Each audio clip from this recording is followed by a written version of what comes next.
organic, unpredictable, unknown, lovely, beautiful, a sense of fulfillment. This is part of the pleasures of life and not the chores of life.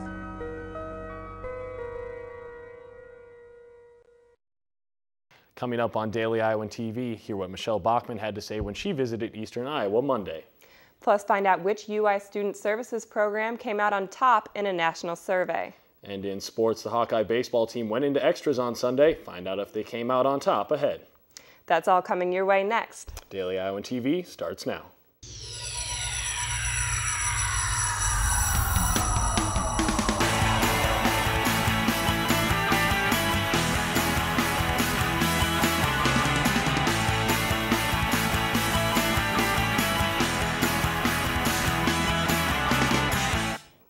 Thanks for tuning in to your Monday edition of Daily Iowan TV, your television news, sports, and weather source for the Daily Iowan. I'm Dana Davidson. And I'm John Dedcott. Republican presidential candidate hopeful Michelle Bachmann was in Cedar Rapids Monday to talk about job creation. Daily Iowan TV's Jeff Shane tells us what the Tea Party darling had to say. Are you ready to take the country back? Yeah. She recently only received 4% of the Republicans' approval for the nomination. Bachmann had some choice words for current President Obama. Obama is the #1 job killer. While the validity of that fact may or may not be disputed, certain statements made by Bachmann definitely raised some red flags.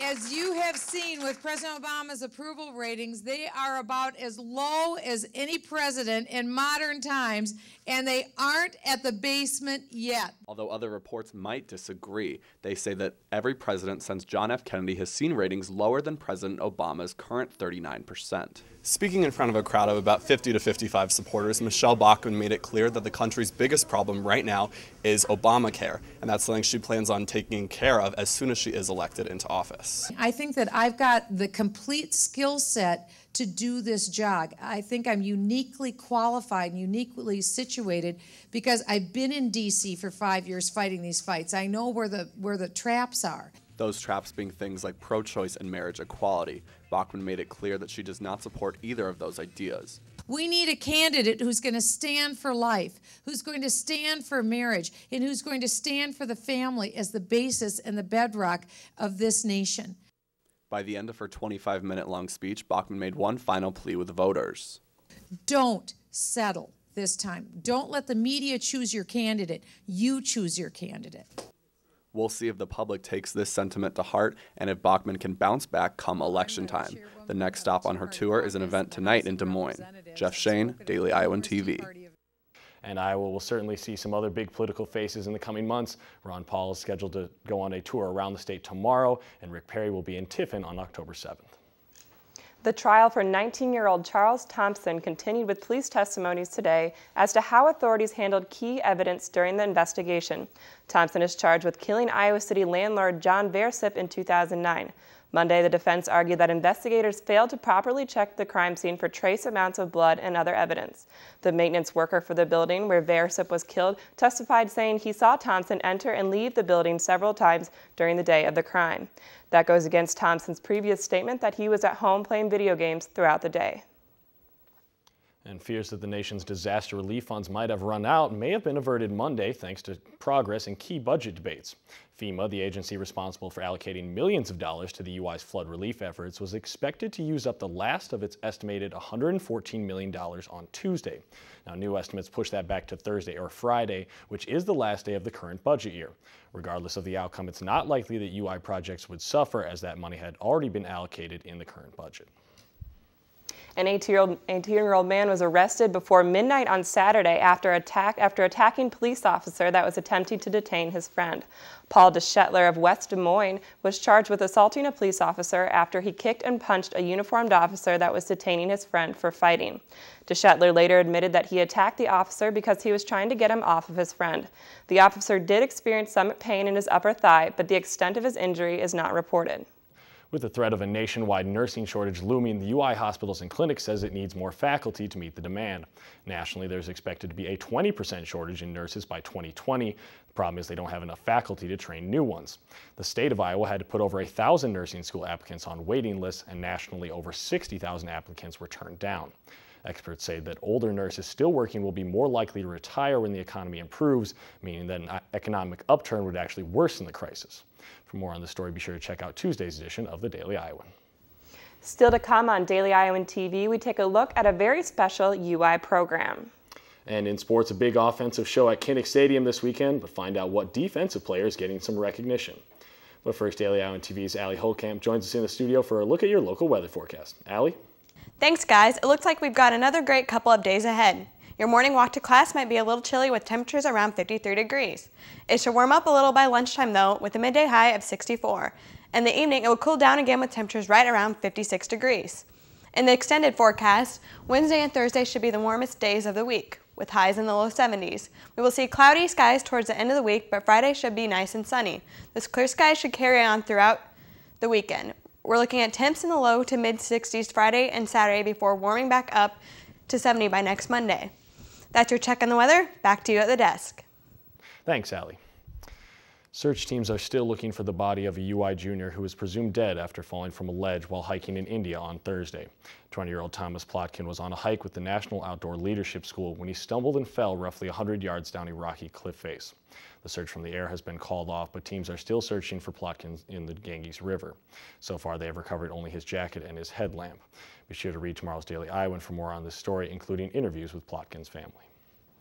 One UI program topped the charts in a recent national survey. Daily Iowan TV's Josh Bolander tells us what makes this program so special. While the University of Iowa may be best known for its standing in the Big Ten, its Writers' Workshop, or the Black and Gold's flat-out dominance on the gridiron, Best Colleges Online recently announced that the university is its #1 program for special needs students, an honor that can be directly attributed to the school's REACH program, a 2-year transition certificate program for students with multiple disabilities here on campus. REACH's mission is to create an authentic, inclusive learning experience that builds career skills, academic achievement, personal responsibility, interpersonal competence, and a promising future for young adults with intellectual, cognitive, and learning disabilities. Students can gain Big Ten experience, on-campus living, and a quality and specialized education from some of the finest instructors in the country. Aside from its basic educational and social goals for its students, REACH's philosophy is to foster independence and help these individuals make positive life choices, making the University of Iowa deserving of its #1 spot in the nation. Josh Bolander, Daily Iowan TV. For more information on the REACH program and how you can get involved or support it, check out their website at www.education.uiowa.edu. And a drunk driving stop turns into a drug bust after a man hands over a pound of marijuana to police. Reynaldo Marcelino Cabanas was pulled over for speeding late Saturday night on Highway 6. When questioned, Marcelino Cabanas told officers he had a pound of marijuana in a backpack on the front seat.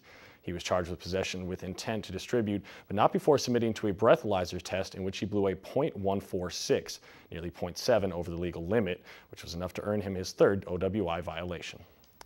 And now Daily Iowan TV Sports Director Jake Abrams joins us at the desk. And Jake, it's getting colder out, but teams are still playing outdoors. Yeah, it has been pretty chilly the past couple of days, but the cold weather didn't slow down the baseball team.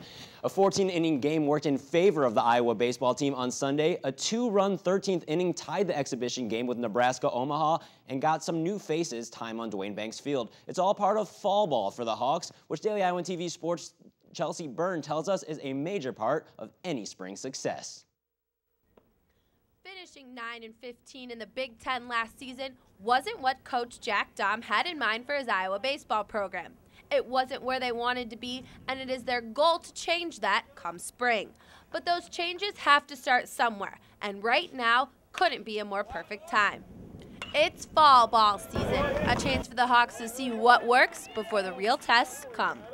It's a grind. You know, it's good to get back out there and get out here every day. It's a grind, but, you know, it'll prepare us for the season. With some fresh faces taking the field towards the end of the game, it's easy to tell this is a new Iowa baseball team. That includes new players stepping into leadership roles, something else that fall ball allows Coach Dahm to observe, and he's already seen a few. You know what Phil Kepler has? I've been very impressed with Phil, you know, really taking some ownership in this and challenging his teammates and to do things the right way and be accountable for what they're going to do. So Phil's not the most vocal guy, but he's really done a good job, and I feel like he's kind of stepping up as that leader for us. Kepler had 2 hits and pitched an inning on Sunday, seeming to make the most of his final year in the black and gold. Other seniors like Chet Zeise, Mike McQuillan, and Andrew Host will also begin their final year with the Hawks and hope to leave Iowa City and the Hawkeye baseball program a little better than they found it 4 years ago. Chelsea Byrne, Daily Iowan TV Sports. All right, thanks, Chelsea. The 2011 Outdoor Big Ten Championship track team has began preparing for their 2012 indoor season. Part of that preparation has been naming the captains for this year's team. Daily Iowan TV's Ann Constable has more. The track team is already underway, practicing and preparing for the open of their indoor season. Since practices began, head coach Larry Wazorek has named his 2 captains, senior Eric Sawinski for the 2nd year and senior Troy Doris. Both, he says, are very deserving of this honor. Teammates agree with head coach Wazorek, saying that both Eric and Troy are great leaders on and off the field. Along with being exceptional leaders, both athletes are Big Ten champions and NCAA qualifiers. Teammates believe that there's no doubt that with these 2 leading the team, they can win another Big Ten title.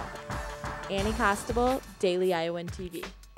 It was an offensive explosion Saturday as the Hawkeyes beat Louisiana Monroe 45-17, but the defense isn't going unnoticed. Defensive lineman Tom Nardo has been named Big Ten Conference Defensive Player of the Week. Nardo got his 2nd start this past Saturday, where he recorded a career-high 12 tackles, including 6 solo tackles and 2 tackles for a loss. On Saturday, Nardo and the rest of the black and gold defense held the Warhawks to only 59 rushing yards. And after 36 holes, the women's golf team is in 16th place of the Dick McGuire Invitational. The tournament is being hosted by the University of New Mexico. Hawkeye junior Christy Cardwell has led Iowa with 4 over 150. Before play began earlier today, Northwestern had the lead with 2 over par. And the time of the Penn State game has officially been announced. On October 8th, viewers all over the country will be able to watch this 2:30 p.m. start on ABC versus Penn State. It will also be mirrored throughout the country on ESPN. The Hawks then come home for their only game underneath the lights versus Northwestern at 6, followed by their annual homecoming game against Indiana at 11. And guys, remember, for all things Hawkeye football and all things Hawkeye sports, check out our Facebook page at our Facebook page called Daily Iowan TV Sports. You can find out all the updates on there. You can have football highlights on there? We'll have everything, post-game interviews, all extended coverage, so be sure to check that out. I never get tired of seeing Vandenberg to McNutt in the end zone, so thanks, There you Jay. go. And only with Daily Iowan TV can you get a sneak peek at Tuesday's pages of the Daily Iowan. Read about how the UI is attracting out-of-state students with new scholarships, plus find out why the Iowa tennis team has a big leg up on the competition. And before we go, here's one last look at tomorrow's forecast. Tomorrow will stay a little cooler with a high of just 64 and partly cloudy skies are to be expected. The low tomorrow will be 53 degrees. That's your latest edition of Daily Iowan TV. Be sure to check us out at the same time tomorrow or anytime online at dailyiowan.com. For Daily Iowan TV, thanks for watching and have a great day.